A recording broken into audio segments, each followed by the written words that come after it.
Hello students, welcome to brainstorming classes. Today we'll be discussing tectonic movement. So in my last class I have already discussed the causes. Now I'll be discussing the effects of tectonic movement. हमारे last जो class हुआ था तो उसमें हमने क्या किया था, हमने डिस्कस किया था कि टेक्टोनिक मूवमेंट का कारण क्या है, क्यों होता है टेक्टोनिक मूवमेंट। ठीक है ना, वो सब हमारे कॉजेस था। तो आज हम लोग टेक्टोनिक मूवमेंट अगर होता है तो उसका इफेक्ट क्या होता है, उसके बाद क्या होता है, क्या क्या हो सकता है टेक्टोनिक मूवमेंट के लिए। आपने तो बहुत सुना होगा, सुनामी आ गया, ये आ गया, वो आ गया, हाँ, भूकंप आ गया, वॉल्केनो इरप्शन आ गया। ये सब क्यों होता है? ये सब भी टेक्टोनिक मूवमेंट के कारण होता है। देखो, अर्थक्वेक का और भी कारण हो सकता है, पर टेक्टोनिक मूवमेंट भी एक कारण है अर्थक्वेक होने का। ठीक है, तो वैसे हम समझते हैं तो इसका इफेक्ट्स क्या होता है। देखो, when tectonic plates move, they cause they cause major changes on earth's surface. These effects can be constructive और डिस्ट्रक्टिव। देखो, जब भी टेक्टोनिक मूवमेंट होता है ना, तब इसका कारण तो बहुत हो सकता है और बहुत कुछ मेजर चेंज भी होता है। जैसे सुनामी आ गया तो सुनामी के लिए बहुत कुछ डिस्ट्रक्शन हो गया। और ऐसे वॉल्केनिक इरप्शन हुआ तो उसमें क्या हुआ, तो आपका नया एक कुछ लैंडफॉर्म फॉर्म हो गया।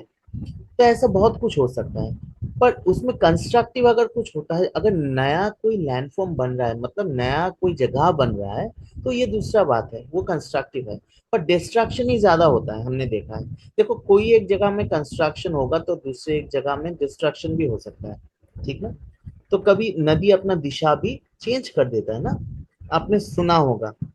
एनीवे, तो हमारा जो कारण है, पहले हम देखते हैं अर्थक्वेक। अर्थक्वेक मतलब भूकंप। तो भूकंप होता है टेक्टोनिक के लिए भी एक कारण है, मतलब भूकंप आने का एक कारण है टेक्टोनिक। सिर्फ यही कारण है मैंने ऐसा नहीं बोला, इसका एक कारण है टेक्टोनिक मूवमेंट। ठीक है ना, तो टेक्टोनिक प्लेस तो मैंने आपको ऑलरेडी बोला है। तो कितने टेक्टोनिक प्लेट्स है, क्या है, नहीं है, जैसे पैसिफिक प्लेट हो गया, यूरेशिया हो गया, फिर आपका अफ्रीकन प्लेट हो गया। तो ऐसे बहुत सारा टेक्टोनिक प्लेट्स है। तो इंडो ऑस्ट्रेलियन है। एनीवे, तो अर्थक्वेक के लिए, अर्थक्वेक क्या है, एक sudden movement of tectonic plate. जब भी एक टेक्टोनिक प्लेट्स और एक टेक्टोनिक प्लेट्स के साथ कोलाइड होगा, मतलब ये मूवमेंट मूवमेंट होगा तभी तो कोलाइड कोल्यूशन होगा ना। ये हिलेगा तभी तो कोल्यूशन होगा। एक के साथ और एक का जब ऐसे कोल्यूशन होता है, तो या मूवमेंट होता है, तो उसमें क्या होता है, एनर्जी रिलीज होता है। और यही एनर्जी रिलीज के लिए क्या होता है, ग्राउंड में शेकिंग होता है। ऑब्वियसली शेकिंग होगा, क्रैक्स फॉर्म करेगा, डिस्ट्रक्शन ऑफ बिल्डिंग होगा, लॉस ऑफ लाइफ प्रॉपर्टी, मतलब ये अर्थक्वेक के लिए होता है। जैसे आपने सुना होगा, जापान में, जापान को हम लोग क्या बोलते हैं, फेरी रिंग ऑफ पैसिफिक। मतलब वो पैसिफिक ओशन के जो फेरी रिंग है, वॉल्केनिक जो फेरी रिंग है उसके आसपास है। तो एक्चुअली जापान का ना, वो 4 आइलैंड में ही जापान है, जिसे हम लोग बोलते हैं जापान जो फेरी रिंग ऑफ पैसिफिक के आसपास है,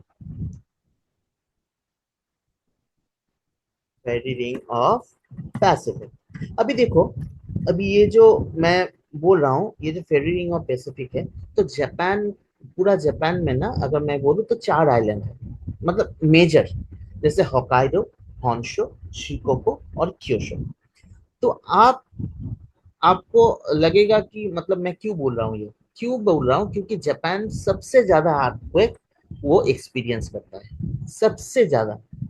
क्यों करता है, क्यों, इसका एक ही कारण है, वो पैसिफिक ओशन के पास है, और वो उसको फेरी रिंग ऑफ पैसिफिक हम लोग बोलते हैं।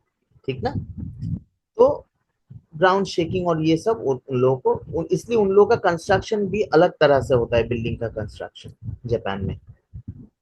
तो और एक कारण है वॉल्केनिक इरप्शन। वॉल्केनिक इरप्शन मतलब क्या है, वॉल्केनो जब इरप्ट करता है, जब टूटता है, ठीक है ना, तो उसमें क्या होता है, at plate boundaries magma rises. मैंने तो पहले बोला था, आपका मैग्मा जो सेमी सॉलिड फॉर्म में है, उसका हमेशा टेंडेंसी रहता है मैं निकल जाऊं।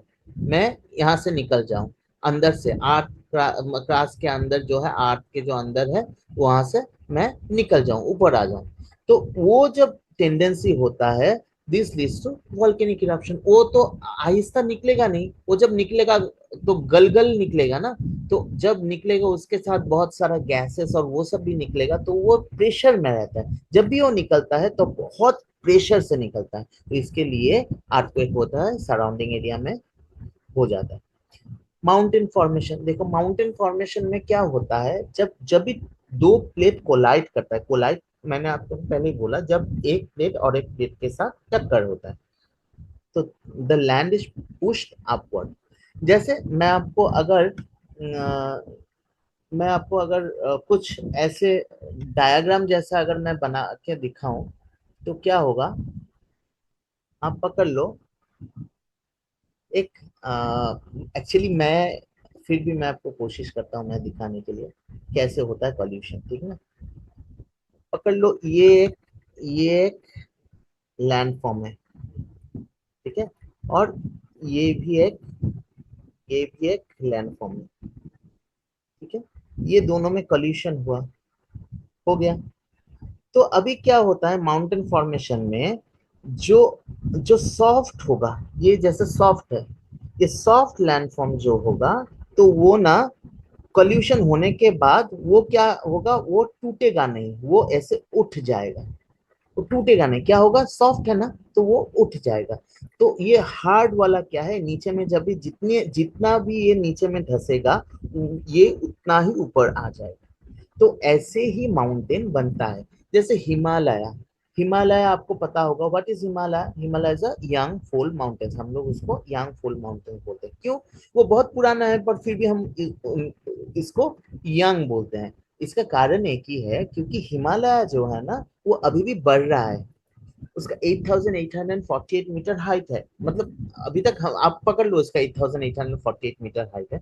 पर ये अभी भी बढ़ रहा है, इससे भी ज्यादा बढ़ रहा है, क्योंकि वो अभी भी यंग, क्यों बढ़ रहा है, क्योंकि वो बढ़ रहा है, इसीलिए हम लोग उसको यंग फोल्ड माउंटेन्स बोलते हैं। तो जैसे आपको Himalaya form due to collision of Indian plate और यूरेशियन प्लेट, देखो इंडियन प्लेट और यूरेशियन प्लेट का टक्कर से हिमालय हुआ। ओशन ट्रेंचेस, अभी आपको ना ये ओशन ट्रेंचेस समझाने से पहले मैं ना आपको रीजेस और ट्रेंचेस के बारे में थोड़ा यहाँ पर समझा देता। देखो, ये है ट्रेंच, मतलब क्या है, जब भी आप ना टेक्टोनिक प्लेट या टेक्टोनिक मूवमेंट जब होगा ना, तब वहां पर कुछ ना कुछ फॉर्मेशन होगा, ऊपर या नीचे, मतलब ओशन में हो या ऊपर में।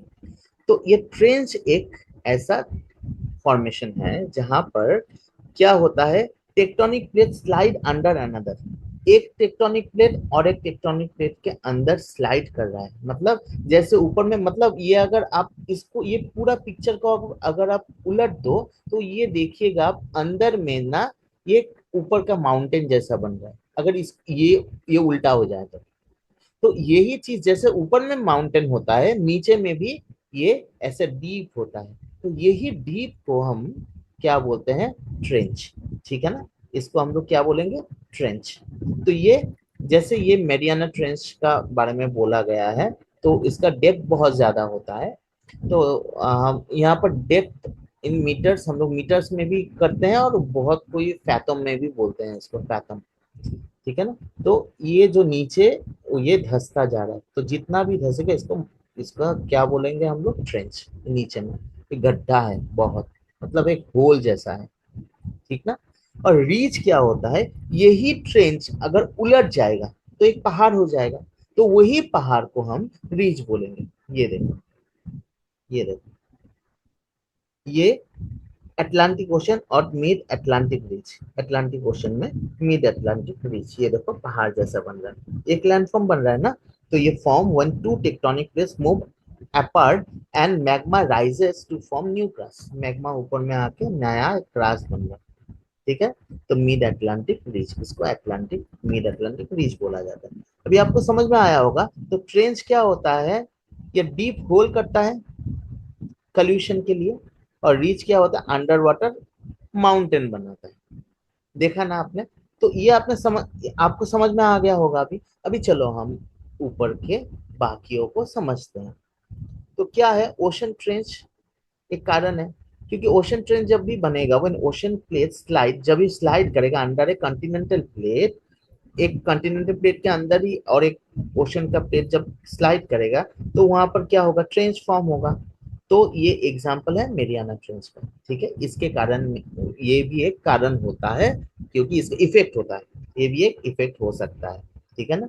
अभी रिफ्ट वैली और मिड ओशन रीच, मैंने रीच आपको बता दिया है, व्हाट इज रीच। अभी रिफ्ट वैली क्या होता है? व्हेन प्लेट्स मूव अपार्ट, जब भी प्लेस एक से और एक सिरक जाएगा, ये सरक जाएगा, यहाँ से वो सरक जाएगा, एक प्लेट यहाँ सरक जाएगा और वहां सरक जाएगा, तो यहाँ पर जो बीच में जो स्पेस होगा, तो उसी को हम वैली बोलेंगे। वैली तो आपको पता ही है। हाँ, तो वही एक कारण होगा, वो एक फॉर्मेशन होगा, इफेक्ट होगा। और मिड ओशन रीच कैसे बनता है मैंने आपको ऑलरेडी बोला। तो सुनामी, सुनामी क्या होता है? देखो, सडन मूवमेंट, मतलब यही चीज अगर सडन हो जाएगा, यही चीज अगर सडन हो जाएगी, ये तो आहिस्ता आहिस्ता ये होता हो रहा है और इसके लिए लैंडफॉर्म बन रहा है, पर यही चीज अगर बहुत फास्ट होगा तो क्या होगा? बहुत फास्ट अगर होगा, अगर ओशन, ओशन में भी हमारा पैसिफिक ओशन में भी है एक प्लेट, आपको पता है, और एक प्लेट और एक प्लेट हमेशा कोलाइड होता है, या कभी कोलाइड होता है कभी हट जाता है, क्या होता है क्या नहीं, अगर दो प्लेट यहाँ से वहां सरक जाएगा, तो जहां से सरकेगा, ऑपोजिट में जो भी प्लेट रहेगा उसके साथ वो उसका कॉल्यूशन होगा, तो ये हमेशा चलता रहेगा। तो ये ही चीज अगर सडन हो जाएगा, बहुत जल्दी हो जाएगा, तो यहाँ पर क्या हो जाएगा? Ocean place displaces huge amount of water, बहुत पानी का बहाव जो है वो बहुत ज्यादा टक्कर हो जाएगा। तो इसके लिए ये जो इसके लिए बहाव जो है वो बहुत जल्दी आता रहेगा लैंडफॉर्म की तरफ, मतलब जहां पर आपका सी शोर है या ऐसी जगह है, वो सब जगह में बहुत जल्दी से आता रहेगा। तो इसके लिए जायंट वेव्स, मतलब बहुत बड़ा बड़ा जो वेव्स ये क्रिएट करेगा। ठीक है ना। इसको ही हम सुनामी बोलते हैं। ठीक है। तो tectonic movement shapes earth by forming mountain, क्या करता है टेक्टोनिक मूवमेंट? माउंटेन बनाता है, वैली बनाता है, वॉल्केनोस होता है और ocean trenches, but it also causes earthquake और tsunami which can be very destructive। तो देखो, कंस्ट्रक्टिव काम क्या कर रहा है? माउंटेन बना रहा है, वैली बना रहा है, वॉल्केनोस बना रहा है, ओशन ट्रेंच बना रहा है, ये कंस्ट्रक्टिव काम है। डिस्ट्रक्टिव काम क्या है? अर्थक्वेक कर रहा है और सुनामी कर रहा है, इसके लिए बहुत बहुत हमारे मौतें हो रही है, बहुत इंसान मर रहा है, जानवर मर रहा है, और बहुत सारा हमारे प्रॉब्लम्स आ रहा है। ठीक है ना, धरती में। तो आपको समझ में आ गया होगा। तो अभी प्लीज प्लीज प्लीज मेरे चैनल को आप लोग सब्सक्राइब कीजिए, उसको लाइक कीजिए, बेल आइकन दबाइए और कमेंट्स कीजिए, कुछ भी नहीं समझ में नहीं अगर आ रहा होगा तो प्लीज मुझे आप लोगों से और ज्यादा चाहिए। मुझे इतना नहीं मिल रहा है जितना मुझे चाहिए होगा, तो प्लीज मुझे और भी ज्यादा सब्सक्राइब कीजिएगा। Thank you so much.